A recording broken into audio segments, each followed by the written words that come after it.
Here are 5 analytics-based strategies that'll win you more matches in 2025. Conventional wisdom says to get into a rally and try and break down your opponent's backhand. And by rally, we mean points that are 5 or more shots. Now, a recent study we did with tennis analytics expert Craig O'Shaughnessy showed that this strategy is actually going to account for only 10% of the points you are going to win in a match. So the first strategy is super counterintuitive. It is to attack the forehand instead. But the trick is you got to do it early, within the first 4 shots of the rally. And that same study showed that when you do that, that will account for 20% of the points you're going to win. And here are 3 tactics we can use to tap into this 20%. The first tactic is to serve out wide to the forehand in the deuce court. Now you might be like, well, I'm hitting the first serve. Why am I not bringing the heat at the weakness at the backhand? Well, it's certainly the more defensive shot, but because of that, players tend to have a more compact backswing. They're trying to reduce the amount of stuff that can go wrong back here. They're just trying to get the ball back into play. But the forehand is built for offense, and because of that, you tend to have bigger backswings. So when you put the offensive shot in a defensive situation, a lot can actually go wrong because it is built for offense. It is not built for defense, right? So you've got that big backswing. You can mistime the ball very easily. So when you hit a first serve out there, you tend to force a lot of errors. Now we're in the ad court, and the second tactic to force forehand errors in the first 4 shots is to ideally serve wide. That would be shot number 1, but you can also serve at the body as well. What you are trying to do is get a return through the middle. That's shot number 2 of the rally.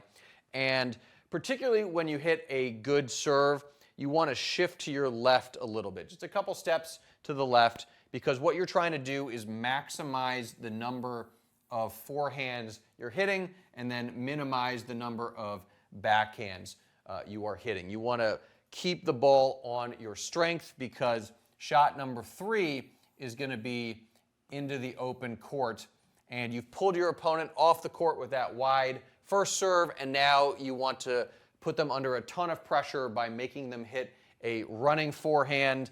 And typically that 4th shot of the rally there, because you've made them hit a running forehand, it's going to be an error.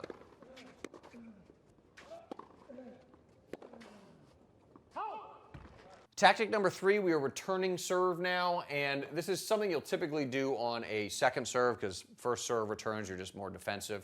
But with the second serve, you want to return it directly back at the server and target the forehand here, because when someone is coming out of their service motion, they're either on or inside the baseline. And so what you're trying to do is they're coming out of their service motion, and if you return at their forehand, you can really rush them, particularly if they've got that bigger backswing where there's a lot more that can go wrong. And again, you might be like, oh, well, I should attack the weaker side, the backhand. If the backhand is more compact like this, less can go wrong, and they're more likely to be able to block that ball back into play. So this is another really good time to rush bigger backswings. Just return right back at them at the forehand. You'll be surprised by how many errors you draw.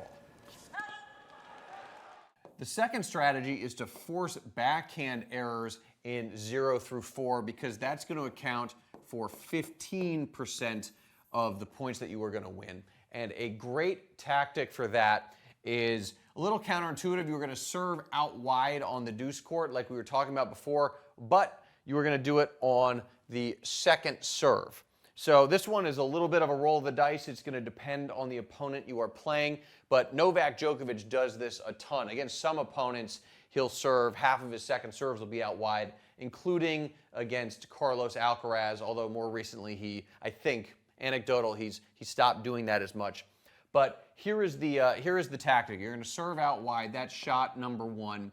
And then the return, shot number 2, the trick here is to make sure this is a forehand. So your opponent will probably be trying to find the backhand, so you want to try and work to get around that and turn it into a forehand, your more aggressive shot. You're going to take that forehand into the open court. That is shot number 3 for you, which makes shot number 4 that running backhand. So the reason turning this into a forehand is so important, on the Pro Tour, if you serve and then your next shot is a backhand, and this could be a first serve or a second serve, you're only going to win the point 40% of the time. But if it is a forehand, that jumps to 60% of the time. So the moral of the story here is you hit that serve, and then your next shot needs to be your stronger shot. So for most of you watching this, that's going to be the forehand. If it's the backhand, great, then try and hit as many backhands as possible. But take that third shot into the open court, get them to hit a running backhand to draw that error.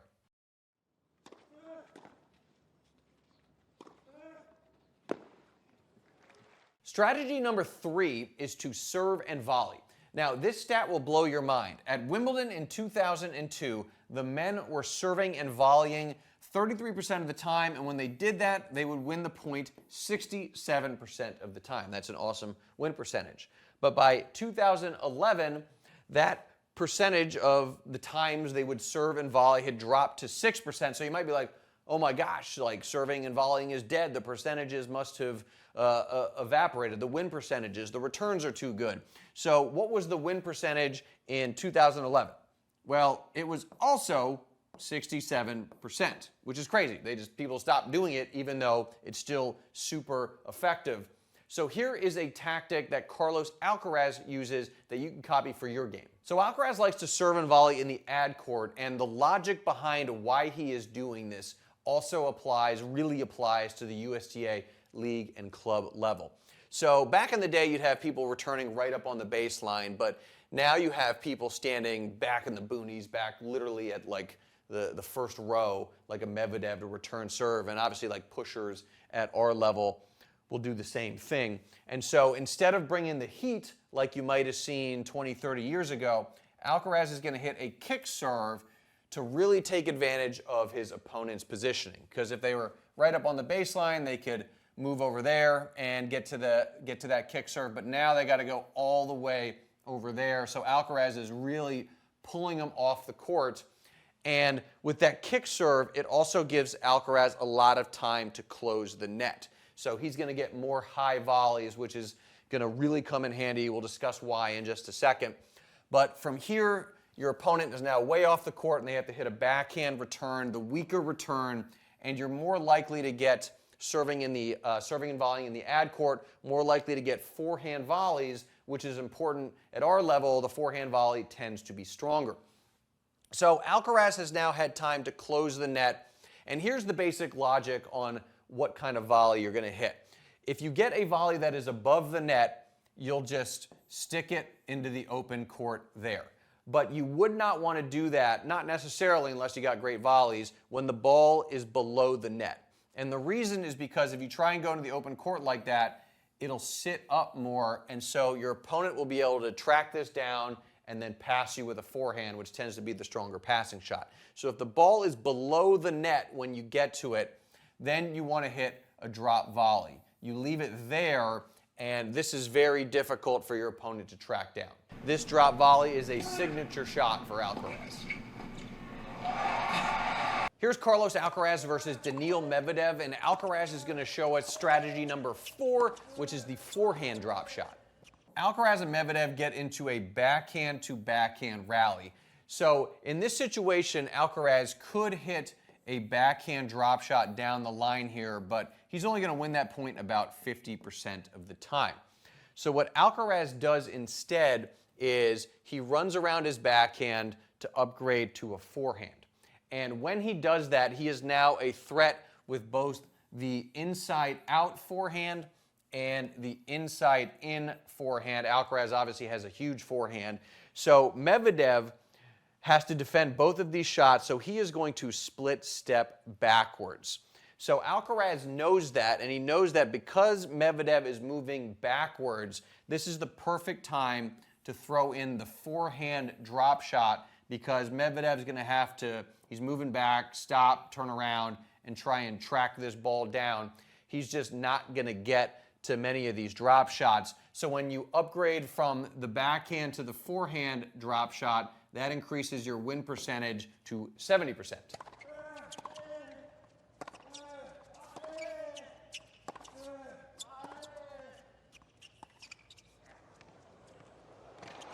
Coming in at number 5 is how do you hold serve 93% of the time? Well, Craig O'Shaughnessy was looking at the numbers, and what he found, this is the top 8 players in the world, he did this a couple years ago, what he found was when the score was love all, so it was literally the first point of a particular player's service game, when they won that point, their odds of holding serve were 93%. It was a virtual lock. And when they lost this point, we're down love 15, it dropped to 73%. So that's still good, but it's a big swing. It's a virtual lock to like, I'm probably going to hold serve, but it's not guaranteed. So how do you win this first point and get to 15 love? What is the one tactic that will make the biggest difference? Well, it's more about what you don't want to do, because at the beginning of your service game, this is the first serve you've hit in a couple minutes, you don't want to go for a bomb down the tee. You don't want to go for an ace because your odds of making it just aren't that high.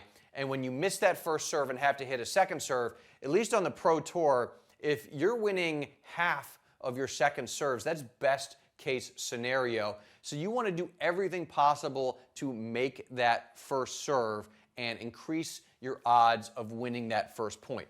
So we talked about how the wide serve to the forehand is a great option, but keep in mind you've got 2 lines in play. You've got the service line and the side line, so that obviously increases your chance of missing that first serve.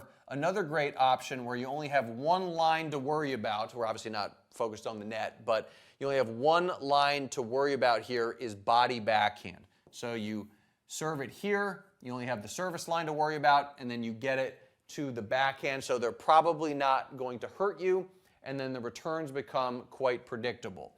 If they go cross court, they're probably not going to generate an angle you'll have a problem with. More likely is they'll pull this down the line, and you'll have a good shot at getting around this backhand and upgrading to a forehand, which we obviously talked about earlier, the importance of doing that. So the big takeaway here is, without seeing the numbers, I wouldn't have thought 1 serve is so important, but the math is right here. You really need to win that first point.